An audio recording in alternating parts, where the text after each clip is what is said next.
In every fine drawing room in England, there stands a woman that nobody in the room has ever looked at. She is placed a little behind the tea table and a little to the left of it, and she wears a gown of no color at all, which is not an accident, but a qualification. She has been on her feet since to Bry. There is nowhere for her to sit, and no one has ever asked why there is nowhere for her to sit, because the question has never once been put in any house in England by anybody. She fills the cup. She holds it out. She takes it back when it has done its work, and she does not speak unless she is spoken to, and she is not spoken to. She is not disliked. A woman must be seen before she can be disliked, and there is no room in a drawing room for a woman to be seen in.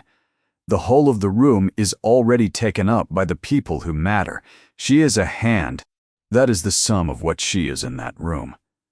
A hand that arrives out of nowhere, holding a cup, and goes back into nowhere, when the cup is lifted away, and is thanked about as often as a stair is thanked for holding a foot. Alethea Prowse had been that hand for 6 years. She had learned the work of it as a person learns any trade, that the tea goes round a room by rank and never by kindness, that the pot must never be seen being filled, that a companion who is heard is a companion dismissed by Friday. And above all, she had learned the great secret of the trade, which is not patience and is not humility. It is vanishing. A woman who is seen is a woman who is remembered, and a woman who is remembered is a woman whose name gets said out loud in a warm room by somebody with nothing better to do, and Alethea could not afford, at any price, in any house in England, to have her name said out loud. So she had made herself into weather, into a piece of the furniture that carried a pot, into the sound a clock makes, which nobody hears at all until the day it stops. On the last wet afternoon of a Hampshire September, in a house she had served 11 months, she stood in her usual place with the pot in her hand and heard a woman she had poured for 300 times describe her to a caller, 4 feet away in her hearing. "Oh, she came out of an agency," woman said. "I could not tell you. Prosit. Pruitt. Something of that kind. She is very quiet. That is the great virtue in them. I always say that they are quiet." The caller said that it was indeed the great virtue in them. And Alethea Prowse stood with the pot in her hand and felt nothing whatever, and it was the nothing that frightened her. Because there had been a girl once, born in a good enough house in the north, to a father who read aloud to her in the evenings, and taught her Latin because it never occurred to him that there was any reason not to. A girl who argued and laughed far too loudly, and was scolded for it, and went straight out and did it again. A girl with a name. That girl would have burned to the roots of her hair to hear herself spoken of so. This woman poured the tea. She had given 6 years to making herself a thing that could not be seen, and she had succeeded. And she understood, standing in the failing light with her arm aching and her feet dead in her boots, exactly what the success had cost her. She had wanted to be invisible.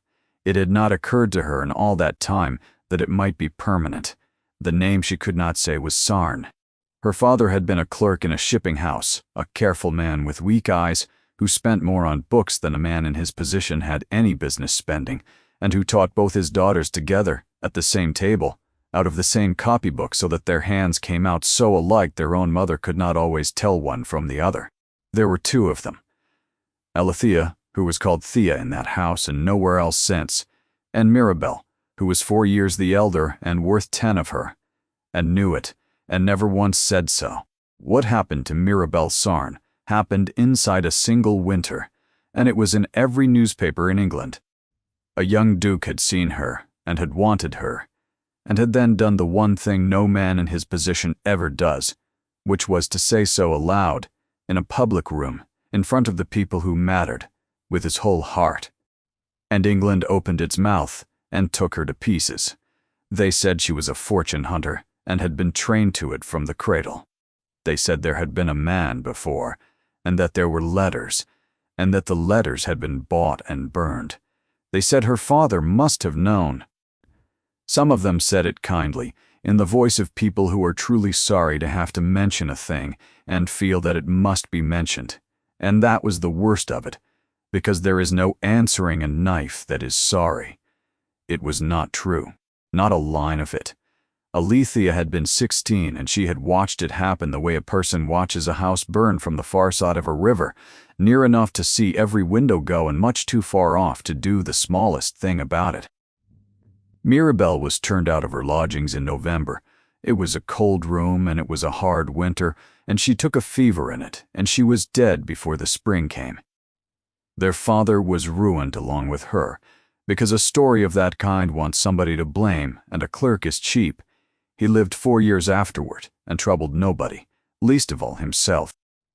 And the Duke of Caromere, who had chosen her, who had stood up in a room and said her name, and set the whole thing rolling down the hill, had said nothing at all, not one word in her defense, not then, not in 10 years. He had let the story stand. He had let it be understood that he had been deceived and made a fool of, and had been fortunate to find it out in time. He had gone north and shut the door of a great house behind him, and the world forgave him inside of 12 months, because the world always does forgive the Duke. Alethea had put on her mother's name and gone into service, and she carried that winter with her, folded down small, for 10 years. She owned 2 gowns, £4, and a letter of character written in a name that was not hers. And when the agency wrote to her in the autumn with the offer of a place, companion to Lady Sidney Thrale, who was taking 3 daughters into the north for a fortnight of shooting and dancing, and would want a quiet woman to see to the tea, Alethea read the letter twice and asked the only question that mattered. She asked where. And the agent, who did not trouble to look up, said that the family were to be guests of His Grace the Duke of Caromere at 9 Barrow Hall. Alethea Prowse sat very still in a small brown office with the rain coming down the window behind her. She had spent 10 years being nobody in order to be safe, and she understood perfectly that to walk into that house was to walk out of safety for good, and that if her name were ever spoken under that roof, she was finished. She took the position. 9 Barrow Hall stood in a fold of the moor with its back turned to the wind, a long grey house of enormous age and no beauty whatever. And it was the first thing about him that refused to agree with the rest. She had expected a monument. A man who lets a girl die and prospers afterward builds himself something, she had thought, and puts columns on it. 9 Barrow had no columns. It had a great many chimneys, every one of them going, and a door that came open before the carriage had properly stopped. She got down last, because she always got down last, and carried her own box because nobody offered. Tea was at 5 o'clock in the long drawing room, and she was behind the table, with the pot in her hand a quarter of an hour before any of them came down. She had thought, coming over the moor, that she would know what she felt when she saw him. She had had 10 years to prepare it. She had a speech she would never make, and a look she would never give him, and she had gone over both a great many times, in a great many cold rooms. He came in and she felt nothing at all, and then she felt her hands go steady, which is what her hands did instead of shaking. He was tall and unhurried and perhaps 34. His face was pleasant enough and entirely shut, the face of a man who has been stared at by strangers since boyhood and has long since put up the shutters and gone to live at the back of the house. He was presented to the 3 young ladies and said the correct thing to each, and it was not possible to tell, from any word or any look, whether he liked one of them better than another, or liked any of them at all. There was a plain chair standing behind the tea table, of dark wood with a rush seat. Alethea noticed it the way one notices a chair, which is to say, not at all, since chairs stand about in rooms. She poured, the cups went round, and Lady Sidney Thrale, arranging herself, said in her warm, carrying voice that she hoped His Grace would forgive the tea, for they had been an age upon the road, and one could hardly expect a companion to have the thing ready to the minute. It was said pleasantly. It was said to be laughed at, and it was laughed at, and Alethea, who had been laughed at in 11 houses, held the pot and held her face and did not exist. The Duke of Caromere set his cup down on the table beside him. He did not drink it. He did not touch it again. He sat out the whole of that hour with the cup at his elbow going cold, and he talked of the road and the birds and the weather, and when the tray was carried out at last his cup went out of the room full. Nobody remarked it. Nobody in that room could have remarked it, because nobody in that room was watching his hands. Alethea Prowse had been watching hands for 6 years, hands being the only part of a person that a woman in her position is ever permitted to look at. Afterward, in the passage, she said as lightly as she could to Mrs. Rubber, Purbeck the housekeeper, that she hoped the tea had been to his Grace's liking, since he had seemed to take so little of it. Mrs. A. Purbeck stopped with the tray against her hip, and looked at her with an expression Alethea could not read at all. "He has never once left his cup," she said. "Not in 10 years. Not in this house. I could not tell you what to make of it."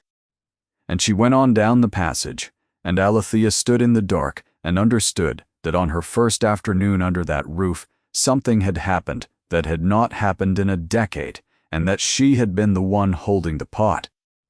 She learned what they said of him in the servants' hall, which is where everything in England is actually known. There were 3 stories about the Duke of Caromere. Pontus. They agreed with one another on no point whatever, and every one of them was told with total confidence. The first was that he was proud, with a cold and settled pride that had looked the world over once and found it not worth the trouble of an opinion. The county liked this one best because it gave the county something to be offended by. The second was that a woman had broken him 10 years ago and he had never mended. The kitchen maids preferred this one. It had a lady in it. The third was that there was something wanting in him. A man of 34 who kept no mistress, played at nothing, had never been seen to lose his temper, and had turned away every mother in England for a decade without once giving a reason, was not a natural man, whatever else he might be. Alethea listened to all 3, and kept her sister's name in her mouth like a stone under the tongue.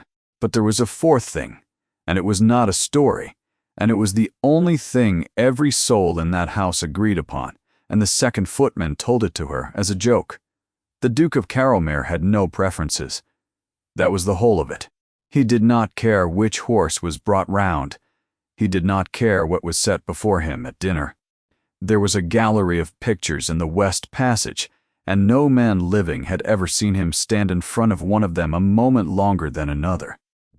Ask him which he would have, and he would say pleasantly that he was the worst judge in England and had no choice in the matter, and he would mean it. He gave away more money in a year than the whole riding saw, said the footman, and never a shilling where it could be traced to him, and never twice to the same cause, as though he were taking pains not to be caught favoring anything. He never asked for a thing, he never sent a thing back. In 10 years no man in that house had heard him say the words, "I should like." Alethea went up the back stairs with her candle and did not sleep. She had come into that house to look at the man who had chosen her sister and then stood by while England killed her, and she had known exactly what she would find: a cold man, a selfish man, a man who had spent 1 afternoon of courage in his life and 10 comfortable years of silence afterward. She had not expected to find a man who had spent 10 years training himself out of wanting anything at all. She could not make it fit. And she found, lying under the eaves in the dark with the moor wind going over the roof above her head, that she was afraid of him now in a way she had not been afraid on the road. On the road, she had been afraid of what he was. She was afraid now of what he might turn out not to be. On the second afternoon she came down early to have the pot ready and the cups counted, and she stopped in the doorway of the long drawing room and could not go in. The chair was still there. It stood behind the tea table exactly where it had stood the day before, square to the table, pushed in, neat as though somebody had come along after the room was cleared and set it straight again on purpose. She stood and looked at it a long moment with her hands hanging at her sides. She had poured tea in 11 houses in 6 years. In every one of them the table stood against a wall, and behind it there was a strip of carpet exactly wide enough for a woman to stand on, and nothing else, because a woman who pores does not sit. It is not a rule anybody ever wrote down. It is that the question has never once been asked in the whole history of England, and a question that is never asked has been answered all the same. Alethea had stood 4 hours a day for 6 years. There was a place in her back, low down and to the left, that had not stopped hurting since the 2nd year, and she had long ago given up calling it pain and begun calling it the weather. She did not sit in it. She put her hand on the back of it, and she was ashamed of the sting behind her eyes, and she thought, with a contempt she turned entirely upon herself, that a woman must be very far gone to be undone by a chair. Mrs. Tring Purbeck came in with the cups. "Ah," she said, "so you have found it, is it for me?" "It is not for the cat," said Mrs. Purbeck, and set the cups down. And then, because she was a fair woman, rather than a kind one, she said, "I did not put it there. It would never have entered my head. I have run this house 19 years, and I have never once thought of it, and I am not proud of that, now that I hear myself say it out loud. Then who?" Mrs. Purbeck straightened a cup that did not need straightening. "His Grace came down himself," she said, "Tuesday last, before ever your carriage was on the road. He walked about this room a good while, which he does not do, for he has no interest in rooms, and never had. And then he went out to the small parlor, and he came back, carrying that chair, and he set it down where it stands now, and he went away, and he has not said one word about it from that day to this." She looked up. "I had it taken out on Monday, thinking it left there by a maid. It was back before dinner. I did not put it back." There was a silence in the long room. "He does not explain himself," said Mrs. Purbeck. "It is his way. He does a thing, and he says nothing, and you may make of it whatever you can, and I gave up making anything of it years ago. But he set that chair there a week before you came into this house, when he had never so much as heard your name spoken. Alethea said, he could not have known there would be anybody to sit in it." "No," said Mrs. Purbeck slowly. "He could not." And she went out with her tray.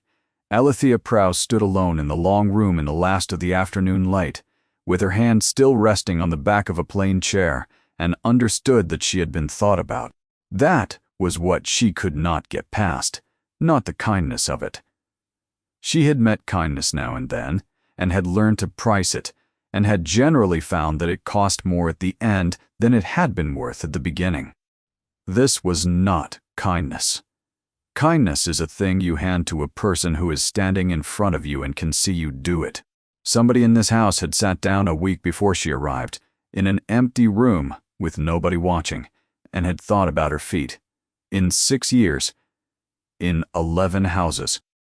Among several hundred people who had taken a cup out of her hand without ever once looking up at the hand, not one living soul had done that. She was still standing there when the ladies came down. And that evening, when the room was empty and the fire going out, she sat in it for 2 minutes, with her back straight and her hands folded in her lap like a woman in church. Then she got up and set the chair square and went out. The library at Ninebarrow was open to the ladies, which meant it was open to nobody, since Petronella and Drusilla did not read, and their mother read only letters. Amabel, the youngest, read a great deal, and was ashamed of it, which is what becomes of a clever girl in a house of handsome ones. It was she who sent Alethea for the books. So Alethea went into that room once a day, at the end of the day, and it was the only hour of the 24 that belonged to her. She found on the 3rd evening a slim volume in a fine binding, much read by somebody, called On Fortitude Among the Poor. She took it down because the paper was good. She was punished for it at once. It was written by a gentleman who wished to explain that poverty was a school of the virtues, that want sharpened the soul as frost sharpens the air, and that the poor, being spared the burden of choice, enjoyed a serenity the rich might well look upon with longing. She read 4 pages of it standing up in a cold room at 10 o'clock at night, on feet that had been under her since 2, and because she was tired, and because there was not one living creature in the world to say it to, and because there was a pencil lying on the table, she did the thing she had not done since she was a girl with a father who let her write in the margins of his books. She wrote, beside the passage on the serenity of the poor, that the author had plainly never been spared the burden of anything in his life, and that she would be glad to lend him her feet for an afternoon, and let him see what they had taught her about frost.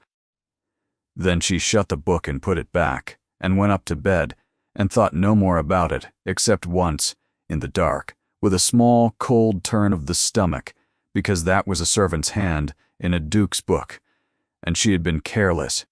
She went back the next evening to rub it out. The book was where she had left it. She found the place. 2. Her own small, upright hand was still there in the margin, and underneath it, in pencil, in a hand she had never seen in her life, somebody had written, he was spared the burden of choice himself. He chose the words rich, and simplicity, and serenity, in a warm room, and was paid for them. Alethea stood in the cold library with the book open in both hands, and read it 4 times. Then she said out loud to nobody, in a voice that did not sound like her own, "That is not kind." And she read it again, and found that she was smiling, and the smiling frightened her considerably more than the writing had. She picked up the pencil. That was the beginning of it. She would write in the evening and come back the next night and find that she had been answered. She never once saw him do it, nor came upon him in that room at any hour in the whole of her time in that house. She came to know his hand, small, level, never sloping. He used no more words than he needed, and he was dry and exact and funnier than a duke has any business being. And in the second week she noticed the thing. She could not explain. Her own writing stayed. Every line she had put in a margin was still sitting there, untouched, where any soul in that house might open the book and find a servant scribbling on his Grace's property, and have her turned out of doors inside the hour. His answers did not stay. They were there when she came, and she read them, and she went away. And when she came back the following evening, the paper under her hand was clean, rubbed out.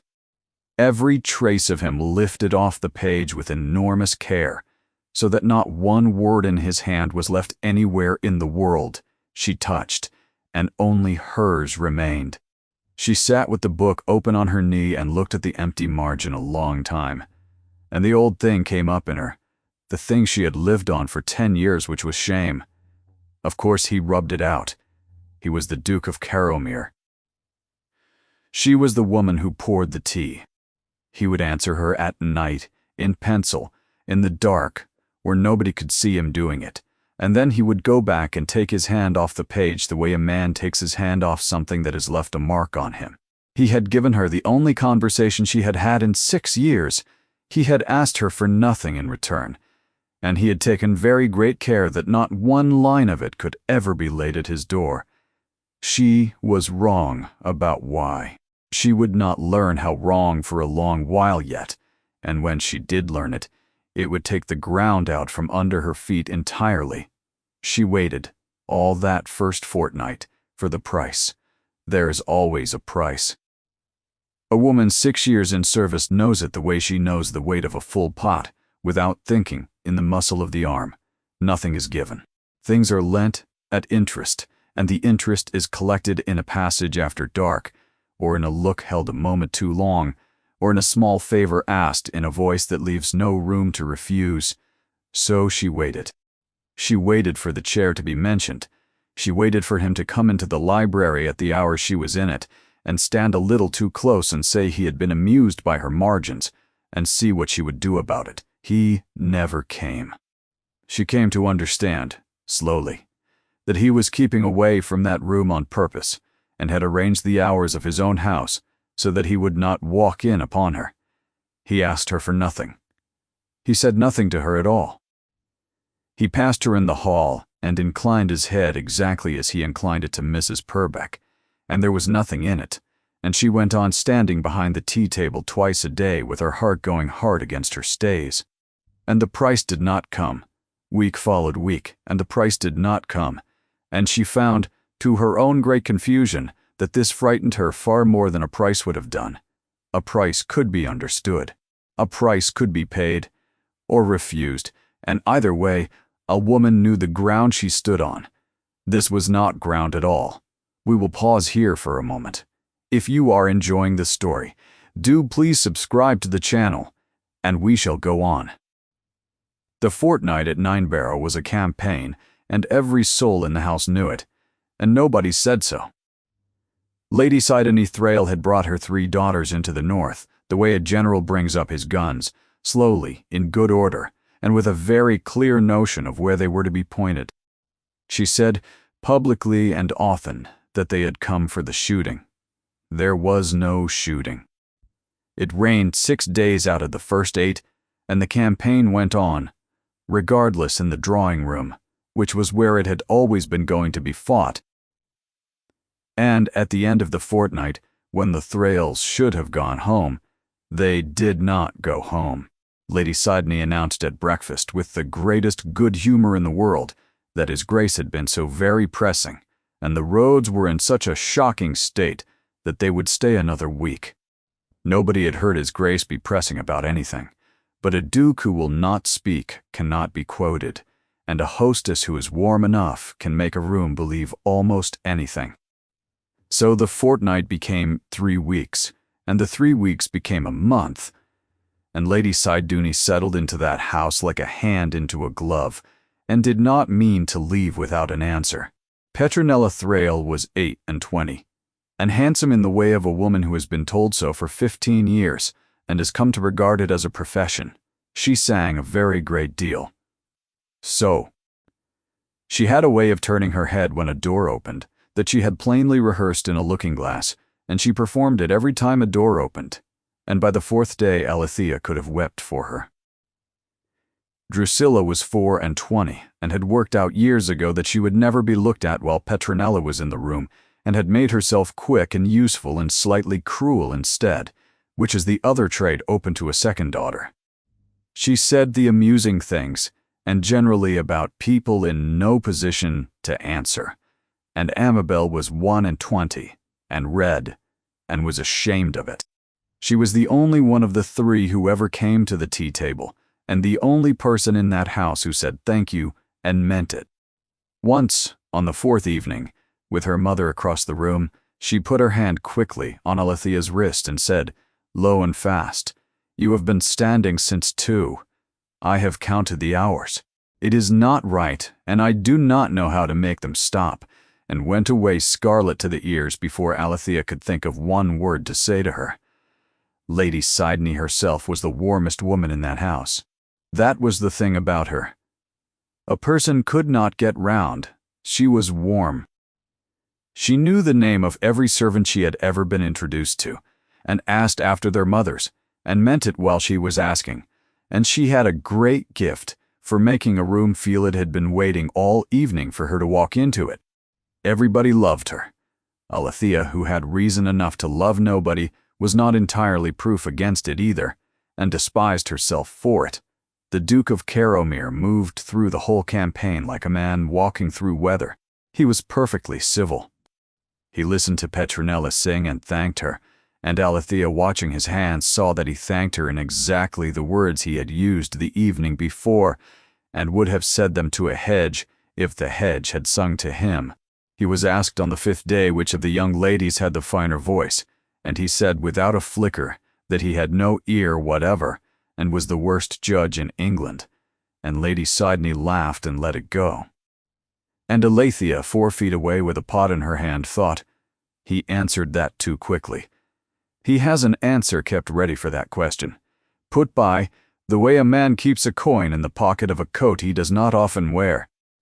He took his tea from her hand twice a day for a month, and he took it every single time with both hands. Every other creature in that house took the cup with one, without looking, the way a person takes a coat off a peg. His Grace of Caromere put out both hands, set them wide on the saucer, and lifted the cup away without ever coming within 2 inches of her fingers. It never varied, and he never once looked at her while he did it. She hated it. It took her a week to admit that she hated it, and another day to work out why. It was the only careful thing anybody did around her, and it was careful in the wrong direction. He would not touch her hand. He would not risk it. She thought of a man lifting a dish away from a dog, and she stood behind the tea table with her ears burning, and thought, "So I am a thing to be handled at arm's length, and I am not even to be told why." And he never drank it. Not 1 cup in a month. It went out of the room full every time he worked.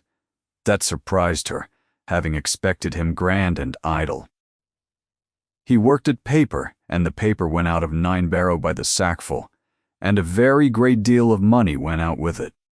She saw the first of it by accident, sent to the steward's room on an errand of Amabel's, and finding the door open and old Mr. Osric Dean inside with his spectacles pushed up on his forehead, shouting cheerfully at a farmer about a roof. Dean had been the Duke's tutor 30 years before, and was now his steward. He was 70, and had the run of the house and no manners whatever. He looked at Alethea over the farmer's shoulder, and told her to come in and sit down, as she looked half dead, which was a thing nobody had said to her in 6 years. She learned that there was a boy from the village at a school in York, with his fees paid quarterly by a fund, and that there was no fund. She learned that there was a widow at Scarrow Bottom with a pension paid through a lawyer in Leeds, arranged so carefully that the woman believed to her soul it came from her husband's old company, and that there was no company. Her husband had gone into the beck after a sheep in a flood some years since, and the Duke had gone in after him, and had not been in time, and had lain 3 days for it, and had never spoken of it to anybody. She learned that when a barn went, the rent went with it for 2 years, and the paper always came from the agent and never from the house, so that no man was ever put in the position of having to say thank you to anybody's face. "He will not have it," said Dean when she asked him straight out. "He will do any mortal thing on this earth for a man, so long as the man never learns whose hand it was. You may call it modesty. I did, once. It is not modesty." "Then what is it?" "It is that he does not believe his liking is worth having," he said. "He believes it is a dangerous thing to be liked by him. So he gives what a man can give without being seen to give it, and he takes very great pains that nobody should ever be able to stand up and say, 'There, that is the one he favors.' He was not always so," he said, not looking up. "Everard was the openest boy I ever taught, the sort that says a thing out loud the moment he has thought it, and heaven help him, he thought well of everybody living. Something was done to him. I was in the room when it was done, and I have watched what it cost him every day since, and I cannot undo it because I gave him my word, and he would say no more." She went out into the passage with her hands gone cold. She stood in the dark by the gun room with her palm flat against the paneling, and said to herself in the voice she had used for 10 years, "He let her die. Whatever else is true of the man, he stood up in a room and said her name, and then stood by while England took her to pieces, and he never said one word." And a second voice, which she did not want and could not shut up, said, "Then why did he go into the water? There was a packet on the hall table on a Thursday in the 4th week." She would not have looked at it twice, except that she knew that hand now better than her own. Small, level, never sloping. It was thick and sealed and addressed in the Duke's own writing to a woman in a village called Kirkhollow, and marked in the corner that it was the 4th of the year. Alethea Prowse stood in the hall with the tray of cups in her hands and could not move. She knew that village. There was nothing in it. A chapel, 11 houses, and a beck that came over its banks every March, and no reason on this earth for a duke to send anything to it, 4 times a year, for 10 years, to anybody. Her sister was buried in the churchyard at Kirkhollow. She had never been able to afford to go. The visitor came on the Saturday. She was a Mrs. Semaray. Verity Loam, A county woman who called twice a year out of a duty nobody had ever asked of her, and stayed 3 hours, and knew everything about everybody, and was one of those people whose kindness and whose cruelty come out of the same tap. She worked her way round to it over the tea, as they always do. She admired the room. She admired the young ladies. She said how well his Grace was looking, which is what people say about a man they intend to discuss. And then she leaned into Lady Sidney and said, "Of course, they do say there is something wanting in him. My husband holds that a man of that age who has never been known to want anything can have nothing in him to want with. He calls it a cold heart. And one does wonder, my dear, whether one would care to give a girl to a cold heart, however grand the house." And Alethea Prowse, who had spent 10 years making certain she was never seen, heard her own voice come out of her mouth. "Your husband is mistaken." The room stopped. She heard it stop. She heard the terrible little silence of a drawing room in which a servant has spoken, and she knew precisely what she was doing, and she could not stop doing it. "I have been in this house a month," she said. "In that month, I have seen a widow kept out of the workhouse by a pension she has been permitted to believe she was owed, so that she need never carry the weight of anybody's charity. I have seen a barn burn and a rent forgiven and the paper made to come from an agent so that the man might never learn whose hand it was. And I am told the master of this house went into a flooded beck after a man he could not save, and lay 3 days for it, and has never mentioned it to a living soul. A cold heart, ma'am, is a heart that says the warm thing and does nothing. There is a great deal of that about, and it is very well received at tea. I would rather have the other, and I have not the smallest doubt which of the two I am standing. In the house of Mrs. Verity Loam went the color of a boiled cloth.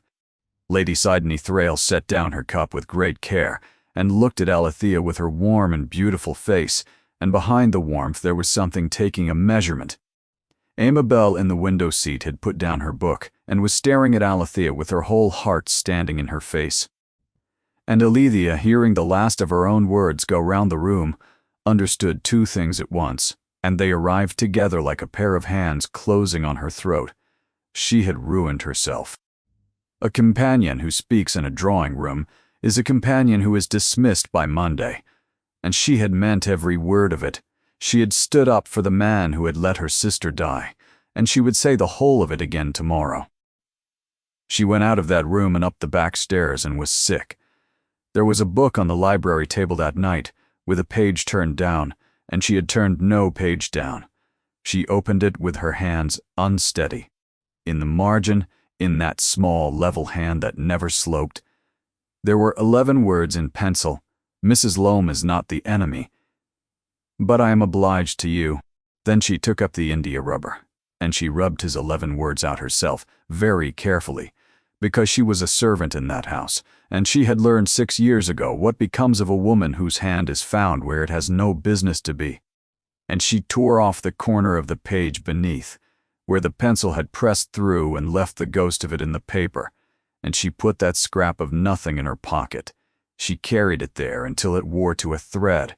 Osric Dean broke his word to the Duke of Caramere on a Tuesday, in the steward's room, with the rain coming down the window in ropes. He had not slept. She saw it the moment she came in. He had been a comfortable old man for a month, and he was not comfortable now. He told her to shut the door, and she shut it. "How old are you?" he said. 26. "And your name is not Prowse." "I have known a fortnight," said Dean. "Since the list of the party came into this house from her ladyship's woman, it is not a common name, Sarn. I sat in this chair and read it, and I did not sleep that night, either. He has known since before that. He knew before the list was ever written." "Sit down, child, before you go over." She did not sit down. "You had better tell me," she said, "why I am in this house." And Osric Dean put both hands flat on the table and told her. 10 years ago, he was 24, and the openest creature that ever drew breath. He had no guard on him at all. He met your sister in a bookseller's in the Strand, and she told him he was wrong about a translation, and she was right, and she did not soften it. because he was a duke. He came home that night and told me he had met the only honest person left in England. He courted her in the face of the whole world. He would not do it quietly. I begged him to. He looked at me as though I had said something filthy.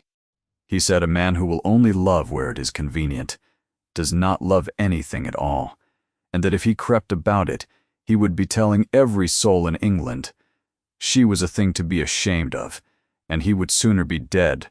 So he stood up in a room in Grosvenor Square in front of everybody who mattered in this country and said her name. He believed, you must take hold of that or you will never understand one thing about him. He believed that a true thing had only to be said openly to be received honorably. He was 24. He had never been refused anything in his life, and it had made him kind, and it had made him a fool. And the room smiled at him, and within 6 weeks she was ruined. There were letters, said Alethea. Her voice did not sound like hers. There were no letters.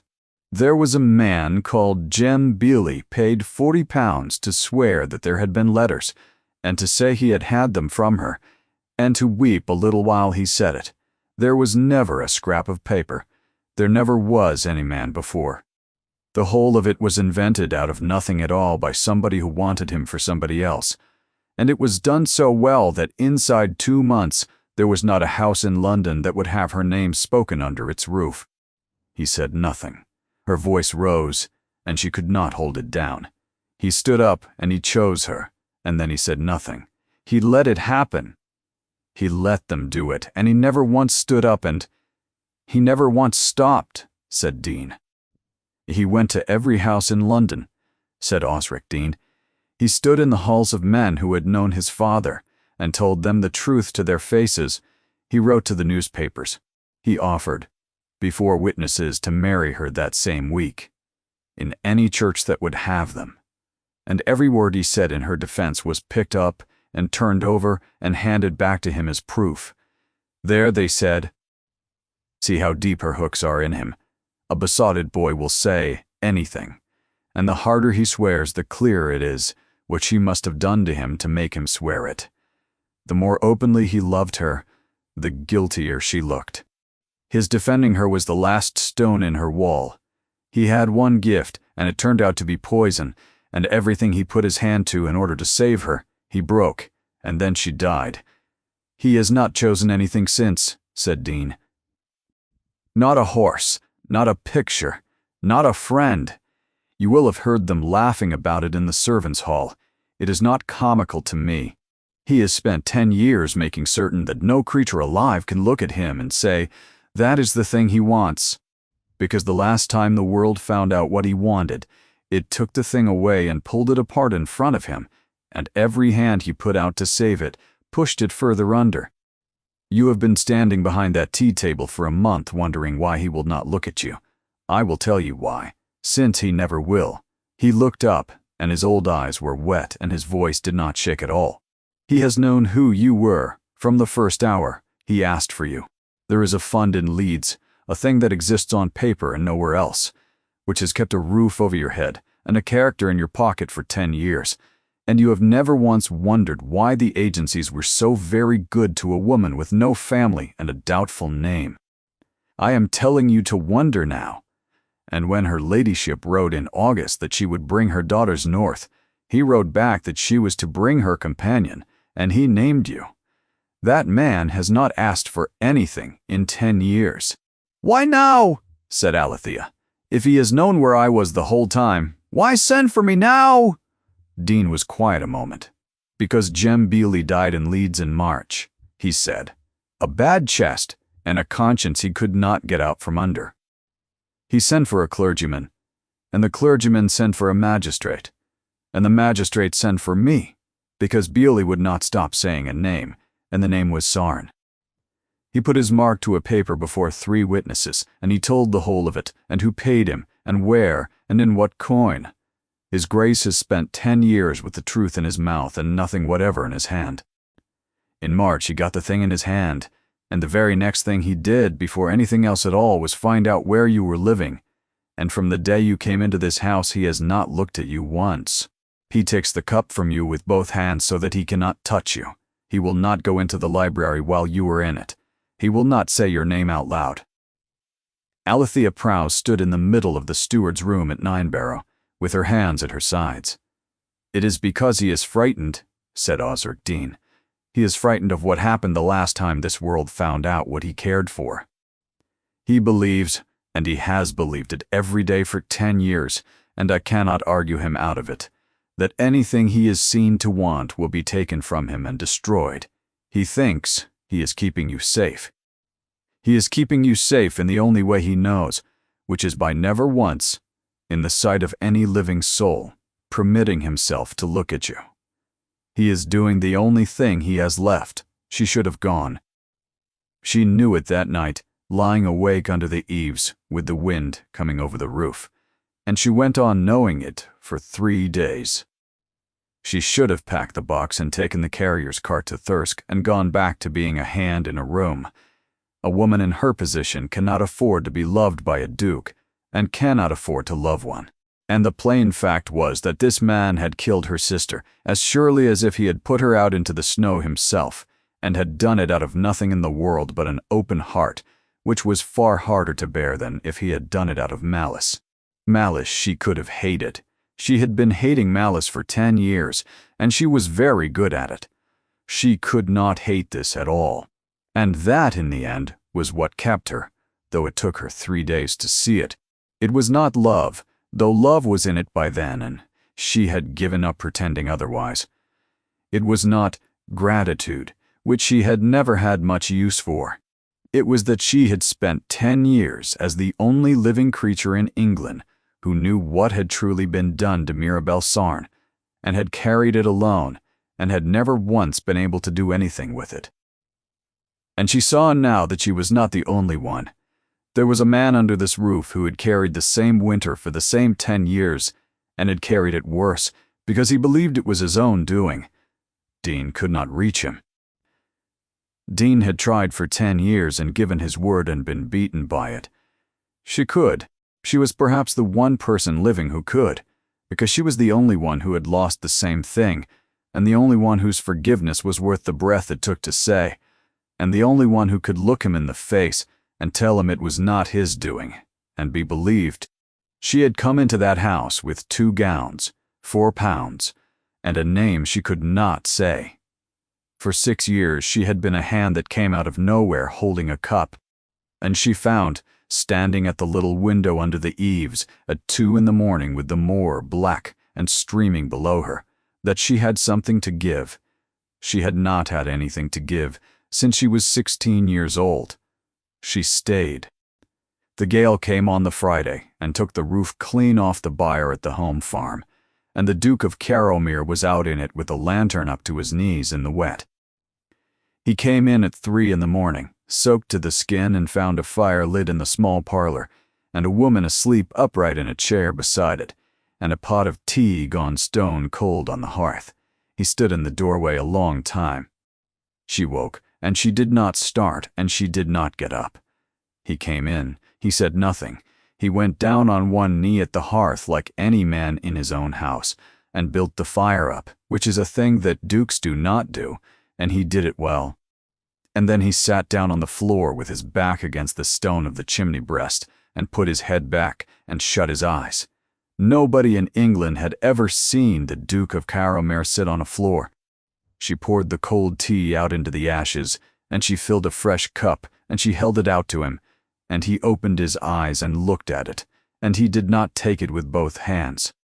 He took it with one, and his bare fingers went right across the backs of hers, and neither of them moved, and neither of them looked away, and there was no book, and no pencil, and no margin anywhere in the world for either of them to hide behind.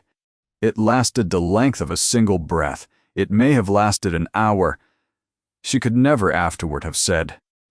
Then he stood up, and gave her back the cup untouched, and went out without a word, and left her sitting by the fire at 3 in the morning with the print of his hand still on the backs of hers. But it had happened. They had both been in the room when it happened, and there's no undoing a thing like that, however long 2 frightened people go on, agreeing not to mention it. Lady Sidney Thrale found her out on the last Tuesday, and she found her out by way of a letter that was 10 years old. Drusilla took the book down. She had been hunting for something to be amusing about, and a servant's scribble in his Grace's margins was exactly the sort of thing she collected, and she carried it in to her mother, laughing. She went upstairs and unlocked her writing desk and took out a folded sheet she had kept for 10 years and had never once been able to burn. It had been written in November in a cold room by a girl who was drowning. Mirabelle Sarn had written to the kindest woman in London because everybody said she was the kindest woman in London, and had begged her for one word, spoken anywhere by anyone the world would listen to. She had written that she had done nothing, and that she did not know how a person proves they have done nothing, and that she was very frightened. Lady Sidney had never answered it. She had kept it. She laid it on the table beside the book, and looked from the one hand to the other, and they were the same hand, because a clerk in a shipping house had once taught both his daughters to write at the same table out of the same copybook. She sent for Alethea that evening, and she was warm. She was warmer than she had ever been. She took Alethea's cold hands in both of hers and said how very sorry she was, and that she blamed nobody, and that she perfectly understood a girl in such a position must take what name she can get and do as best she may. And then she explained kindly, still holding her hands, what was going to happen. "You must see how it will look," she said. "A young woman who came into this house under a false name, the sister of that unhappy creature, and his Grace, poor man, taken in a second time by the very same family and the very same arts, and this one so much cleverer than the last, for she has done the whole of it from behind a teapot where nobody could see her at the work. I do not say that I believe it, my dear. I say that it will be believed everywhere inside of a month, and there is not one soul in England who will trouble to ask you a single question about it. You know that better than I do. You were 16, and you stood and watched it done. I shall say nothing whatever," she said, "provided that you are gone by Thursday, and that you go quietly, and that between now and Thursday you do not speak one word to His Grace of Caromere. Not one, and that will be the end of it, and I shall write you a very good character, and nobody at all need be hurt." And Alethea Sarn, looking into that warm and lovely face, understood at last, entirely, and coldly, and without the smallest doubt remaining, who had paid a man £40 in gold in a carriage in the park 10 years ago. She had wanted him for Petronella. Petronella had been 18. Amabel came to her room that night with a candle shaking in her hand. I told her at supper that it was wicked, and that I would not have it, and that I would go to him myself and say so. "She has written to my uncle," said Amabel Thrale. "I am to go to him on Friday. There is a man there. He is 50, and he has a great deal of money. And he took my hand at Christmas, and I could not get it back. And I said no, and she told me I might say no for as long as I liked. She is not even angry with me. That is the horrible part of it. She kissed me. She said I should thank her within the year. I only came to say that I do not care what your name is. You are the one person in this house who has ever looked at me as though there were anything at all inside my head, and I am sorry. I did not know what she was." Alethea sat down slowly on the edge of the bed. She had been going to go on Thursday. She had settled it inside a minute of leaving that warm room, and she had been almost calm about it because going was the only clean thing left, and she had spent 10 years being able to do the clean thing precisely because she had nothing left to lose by it. She went down to him that night.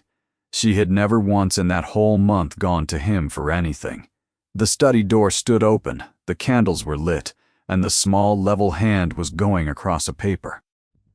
He looked up, and something crossed his face and was put away again so fast that a person who had not spent 6 years watching hands would never have caught it.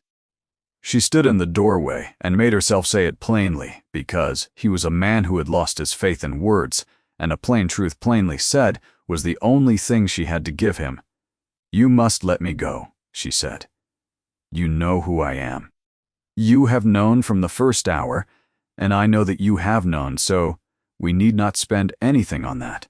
Lady Sidney has found me out. She will see it understood that I came into this house under a false name to catch you, that I am my sister over again, and that you have been made a fool of twice by the same family. It will be believed, and you know better than any man alive how completely it will be believed. And it will finish that child upstairs, whom she is selling to a man of 50 on Friday because Amabel had the wickedness to say that I ought not to be thrown out of doors. I know why I am here. Mr. Dean has told me. I know what you did and what it cost you, and I know about the fund in Leeds, and I know who has been paying for my life for 10 years without ever once permitting me to thank him. You have paid it. Whatever you believed you owed her, you have paid it 10 times over, and I release you, and I am the only creature living who can. Let me go, and let the talk go out of this house with me, and let that girl alone. It is the last thing I can do for anybody, and I am asking you to let me do it." She watched him reach out, from 10 years of habit, and take up the pen. And she watched him look at the pen in his own hand as though he had never seen such an object before. He stood up. He came round the desk and stopped in front of her, close, so that she had to lift her face to his. And she saw in that shut and pleasant face the whole of the wound that Osric Dean had described to her, and something else besides, something that had not been there on the first evening, something that had come in out of the margins of a book in a cold library over 4 weeks, and had nothing whatever to do with any debt owed to any dead girl. And the Duke of Carolmere, who in 10 years had never been heard to say that he wanted anything at all, said one word. No, it was very quiet. His voice was not rough. It was worse than rough. It was unsteady, and he was a man who was never unsteady. And it cost him so much to get it out that she watched it go through him. "No," he said again, and it steadied. "You will not go. I let you believe this was a debt, because a debt is a thing I know how to pay in the dark, and I have paid everything I ever paid. In the dark, it was a debt when I wrote your name down in August. I will not lie to you about that. I told myself that I would see you fed and warm and safe and never once look at you and let you go again at the end of it, and I called that decency. It stopped being a debt on the 3rd night in that library, when you wrote that you would lend the man your feet and let him find out what they had taught you about frost. I sat in this room with a pencil in my hand for an hour, like a boy, and then I went and answered you, and I knew exactly what I was doing when I did it. I have taken tea from your hand twice a day for a month with both hands, so that I might not touch you.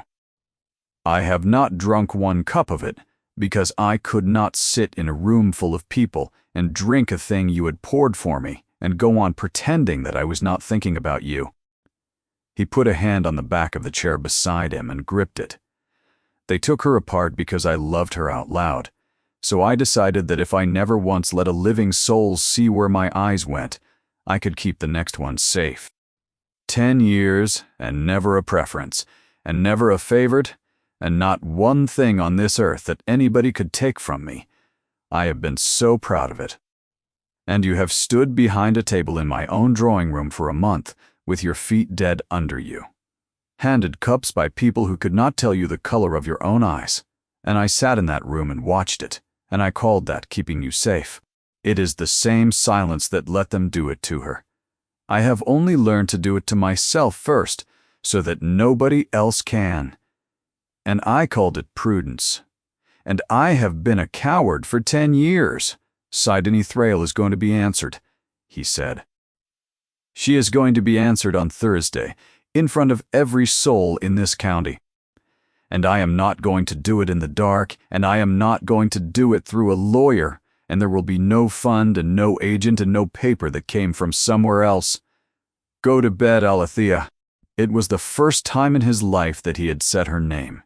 "Go to bed," he said, "and trust me, I have letters to write, and for the first time in 10 years, I know precisely what I intend to say in them. The ball at Ninebarrow was held on the Thursday, as it had been held on the last Thursday of the shooting for 200 years, and everybody came.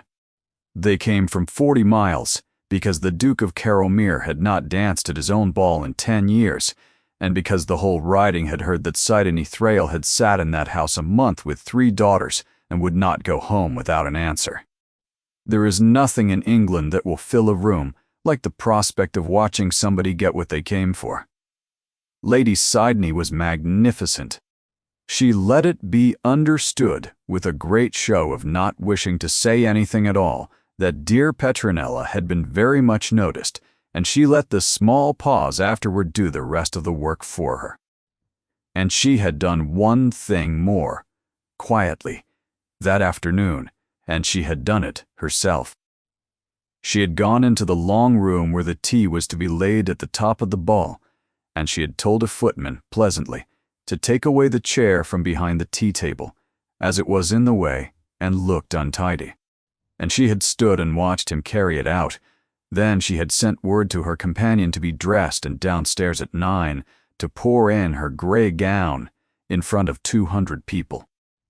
Alethea Sarnes stood behind the tea-table in a grey gown with her back straight and her hand steady, and poured tea for 200 people who had spent a week being told what she was. They cut her. Of course they cut her. They cut her thoroughly and with real enjoyment, and the floor around the tea-table emptied until she stood alone in the largest room in the county, with 3 feet of bare boards on every side of her, and the whole bright glittering crowd going round it and never through it. And at 20 minutes past 9 the Duke of Carrowmere came down. The room turned. Lady Sidonie rose out of her chair, with her 3 daughters about her like a queen with her fleet, and Petronella lifted her chin, and the music thinned away. He came down the length of that room, and he did not go to them. He stopped in the middle of the floor, and looked about him, unhurried, the way a man looks about a room in his own house. Then he walked to the wall where the gilt chairs stood in their row for the ladies, and he picked one up. The Duke of Carrowmere carried a gilt chair the whole length of his own ballroom, past the Thrales, past the mayor, past the bishop, with 200 people watching him do it, and he set it down behind the tea-table. Then he turned round and stepped into the bare 3 feet of floor beside the woman who was standing in it, so that the space was not empty any longer, and so that, from that moment forward, every person who had opened that space, and every person standing at the edge of it looking in, was cutting a duke. And then he spoke to them. "You will forgive me," he said. "I am badly out of practice at saying things aloud. You have all been very patient about that for 10 years, and you have thought a great many things about the reason for it, and not one of you was right. And that is my doing, and not yours, because I never told you. So I am going to tell you now here, in a room, in front of everybody, which is exactly how it was done to her. 10 years ago I stood up in a room very like this one," said the Duke of Carrowmere, "and said that I loved a woman named Mirabel Sarn, and meant to marry her. I was so happy that night I could hardly get the words out. Within 6 weeks she was ruined. You know what was said of her. Some of you in this room said it. There were letters, it was said. There had been a man before. She had been bought and trained to it, and I was a green boy who had been taken in. There were no letters. There was never any man. There was not one true word in it, from the first day to the last. There was a man named Jem Bewley, paid £40 to swear to letters he had never seen, and to weep a little while he swore it, and who spent the last years of his life trying not to think about it. He died in Leeds in March, before a clergyman, a magistrate, and my own steward, and he put his mark to a paper that Mr. Dean is holding at this moment, and which any man here is welcome to read. He was paid in gold, in a carriage, in the park, by a lady, and he named her, and I am going to name her too, because I did not name her 10 years ago. I was delicate. I have had 10 years to consider what my delicacy was worth and who paid for it. Mirabel Sarn was destroyed by Lady Sidonie Thrale, who wanted this house for her daughter and could not have it while I was in love with somebody else. I did defend her. Some of you were there. You laughed, and you used my defending her to bury her the deeper, and I learned inside of 6 weeks that the one power I had on this earth was the power to do her harm by loving her out loud. So I stopped. You have called that pride for 10 years, and I let you. He looked, for the first time that evening, at the woman standing beside him. Her name is Alethea Sarn, he said. She is Mirabel's sister. She has poured your tea for a month, and not one of you has looked at her once. I am not going to marry any of the young ladies who were brought into my house to be looked at, and I hope that they will forgive me, because it was never their doing. I am going to ask this woman to marry me. Not tonight. Tonight she owes me too much, and I will not have her answer bought. I am going to see her sister's name cleared first, in the proper courts, on the proper papers. I am going to see her father's name cleared along with it. I am going to see her put in possession of a competence of her own, so that she need never again take anything from anybody as long as she lives. And I am going to do the whole of that before I ask her one single question. And when it is done, and she is free, and she has a name to be proud of and a door of her own to shut, then I shall ask her, and she may say no, and it will be a clean no, and I shall have deserved it. But I am not going to do any part of it in the dark. I have done everything in the dark for 10 years. It has cost me the only 2 things I ever wanted. And I find that I have no talent for it after all. It was Amabel Thrale who stood up. She got out of her chair beside her mother, 21 years old, shaking so hard that her fan came out of her fingers and clattered on the floor. She has sent money to Leeds, said Amabel, 4 times a year. For as long as I can remember, I have carried the packets to the post myself, and never once asked what was in them. And when the man died in March, she burned everything in her desk in a single night, and she cried, and my mother has never cried in her life.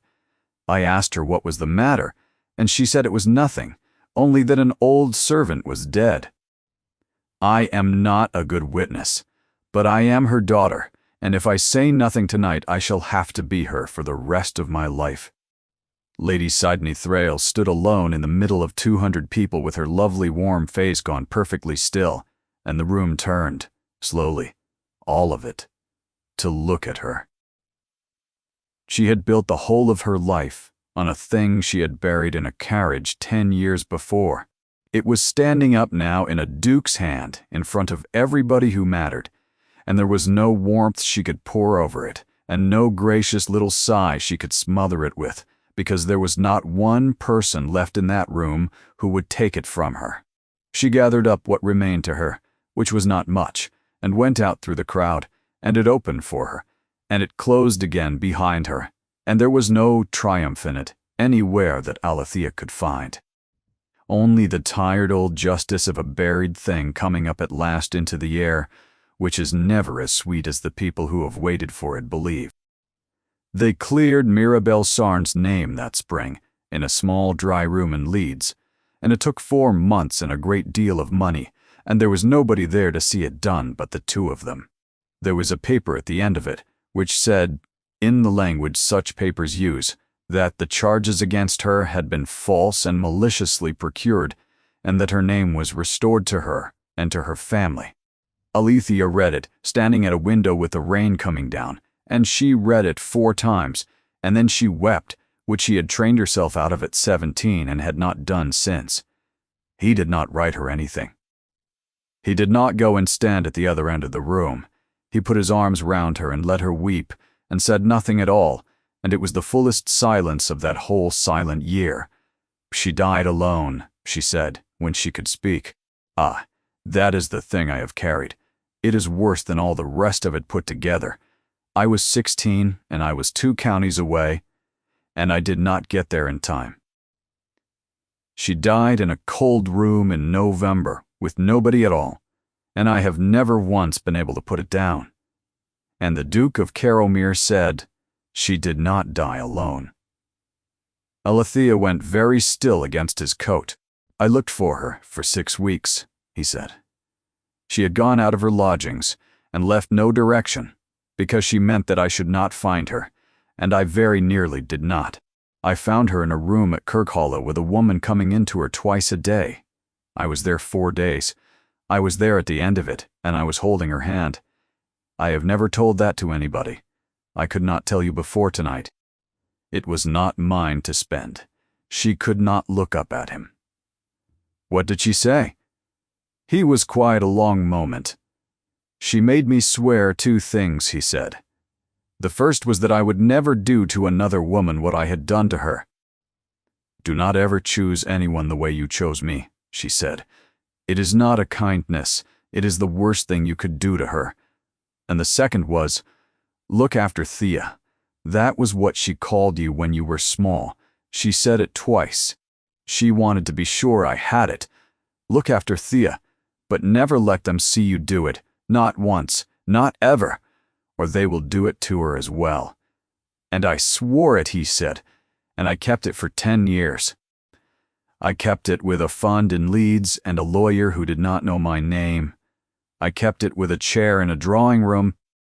I kept it in a cold library at midnight, rubbing my own hand off a page so that not one line of me could ever be found in anything you had touched. And then I stood up in a ballroom and broke it in front of 200 people. And it is the only oath I have ever broken, and I would break it again tomorrow morning. Because she was wrong, Alethea. She was dying, and she was frightened for you, and she was wrong. Keeping you safe by making certain that no one in the world was ever permitted to love you was not keeping you safe at all. It was only keeping me comfortable. And it took me 10 years, and a woman who told a room full of strangers that I was worth defending to see the difference between the two. He took her to Kirkhollow in June.